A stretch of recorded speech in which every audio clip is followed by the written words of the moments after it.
vlogger na sila. Hello guys! Ayun po tayong kasama natin si... Yeah, ayun. Richard Pasa. Ay, may pumapasok na. Hello po. May pumapasok na. Oo. Kamusta ka po? Okay lang naman ako direct. Buti nga, nakarating ako. Oo. Anong pinakakamalahan mo? Sa ngayon, Maliban sa showbiz. maliban sa showbiz, yun yung business ko ay isang glass aluminum. Mayroon po akong gym. Oo. Yun lang po ang aking pinagkakalaman pag wala akong shooting. Oo. Ano mga ginawa mo na sa movie? Sa mga movie ko naman po, nung nakaraan lang, yung mga parang action, sexy, ganun lang po. Oo. Yun lang po ang aking mga, minsan, bad role. Oo. Depende na lang po kung anong binibigay sa aking eksena. Ayun. Paano ka nakilala ni Renz? Ano? Ito naman si Tita Renz. So, nakilala ko to. Siguro nakita niya lang ako sa Facebook. Oo. Doon, tapos inad niya ako, tapos yun. So, sabi niya, baka pwede ka sa akin. Isa daw siyang talent manager. So, Oo. ganun lang naman po. Try lang din naman ako na sinubukan ko po siya. Hanggang yun, siguro 2 years na din po tayo, tita. Ay, matagal na. Opo, 2 taon na din po kami magkakilala. Oo. Saka naman minsan, binibigyan niya ako ng mga show, Oo. teleserye, mga movie.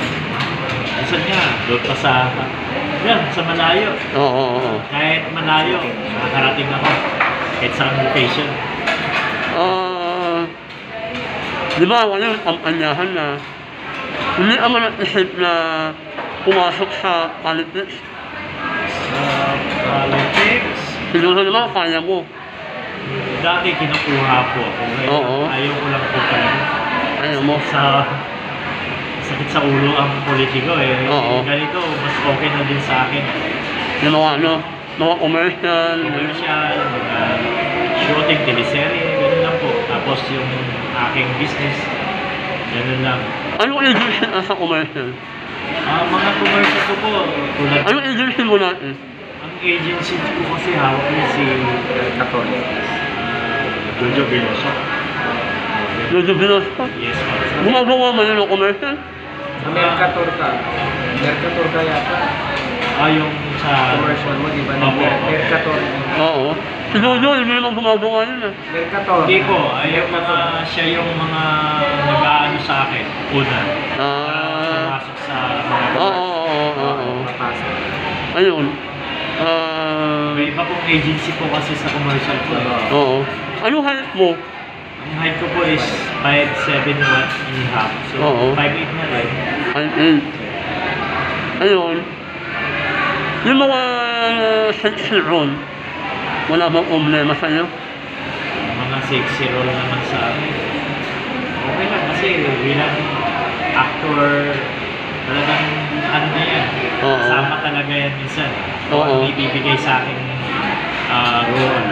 So, yun, gagampanan ko. Sa probinsyano, lumabas ka na ulit pa. Probinsyano po, lumabas na din po ako. Sino kumuha sa'yo sa probinsyano? Ay yung aking direct po na coordinator. Oo. White flower. Direct ka? O... Direct po. Direct. Hindi mismong production. Opo, production po. Ano naman ang doon? Anong role mo pala? May kadalasan ng role ko doon is kalaban eh. Kontra mga kalaban. Ganun lang. Oo. Isa sa mga kalaban, oo. Kalaban ni Coco. Oo. Sa Batang Quiapo wala pa? Sa Batang Quiapo po, lumabas po ako. Oo. Kaya lang, saglit lang ang ko. Kaya lang, medyo busy po yung aking schedule. Oo. Kaya hindi ko nakabalik. Sabi sa akin ng coordinator ko, kung kailan daw ako pwede. Oo, oo. Pwede na lang po. Kailan, hindi na po, tapos na po yung kay Miss Stacy Tomas, yun. Nandoon ka. Doon po ako bilang bodyguard niya. Yun yung role ko naman doon. Hindi naman, nakita ka ba doon o hindi? Oh, Nakita ba yung mukha mo o hindi? ay kita po ako. Wala na. Oo. Kasi ano yung mukha mo, hindi ka na Opo. makakauli. Wala na eh, patay na din po siya. Oo. Kaya hindi na tayo pwedeng bumalik. Pero dati, nakailang balik ka. Siguro po, nakatatlong shoot lang po ako doon. Tatlong shoot. Opo, tatlong shoot lang po ako sa Patakyaw. After that, wala na. Opo. Tapos nasundan itong Mandaragat. Oo. Yun last. Tapos marami na po eh. Oo, oo. Foreign Movie. movie. Yun po. Yung ibang mga... Kaya yun, tumatanggap po ako basta naman po sa schedule. Ano hindi mo makakalimutan na ginawa mo sa movie? Siguro po yung mga hindi ko nakalimutan. Yung mga yung mga eksena, mga bugbugan. Oo. Yan po, minsan yung bilang kalaban ka, kailangan talagang ganun ang bigayan. Oo. Oo. Binibigay ko lang din po yung aking kaya kung Oo, oo.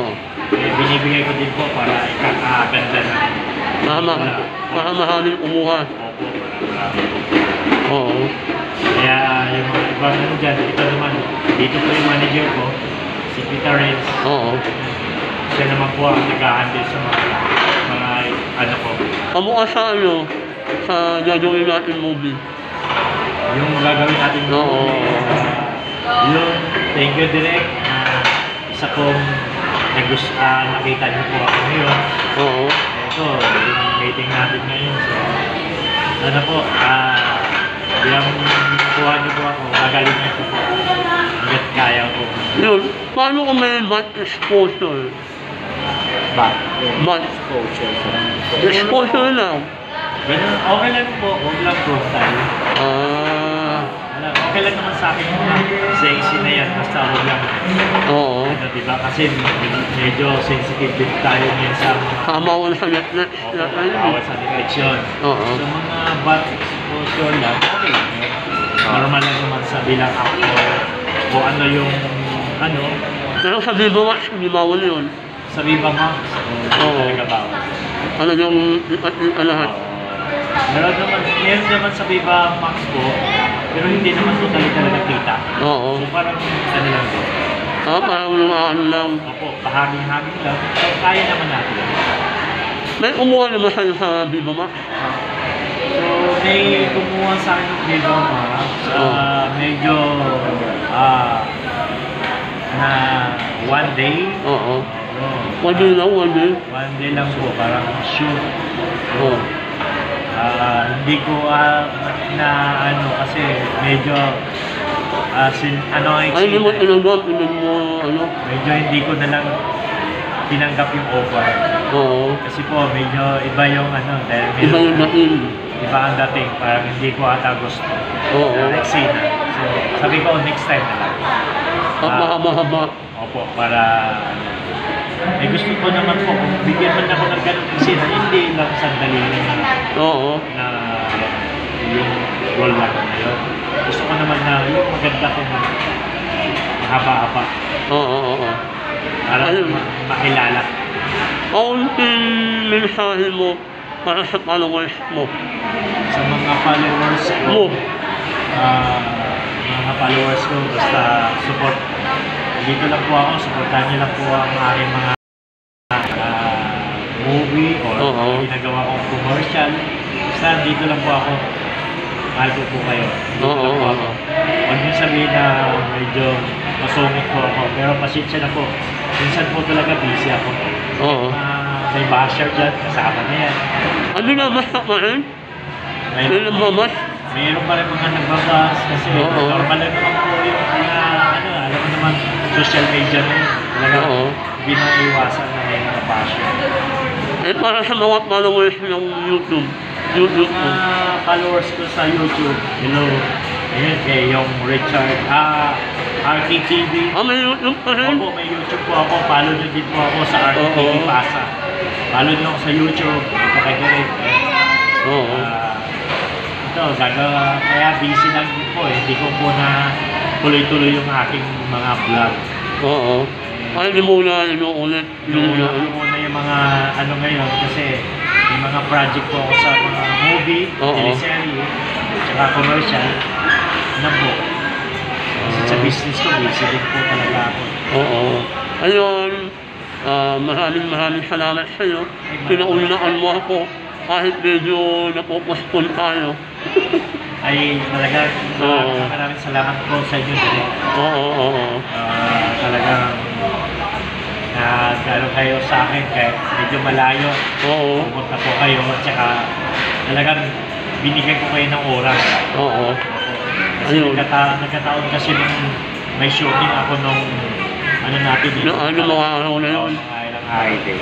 Oo. O sige po. O ayan po. Ready ko na. Ayan sa rin. O ayun. Ayun, abangan na lang ninyo ito at na-upload na. Man, away ah. O ayun. Yan sa YouTube.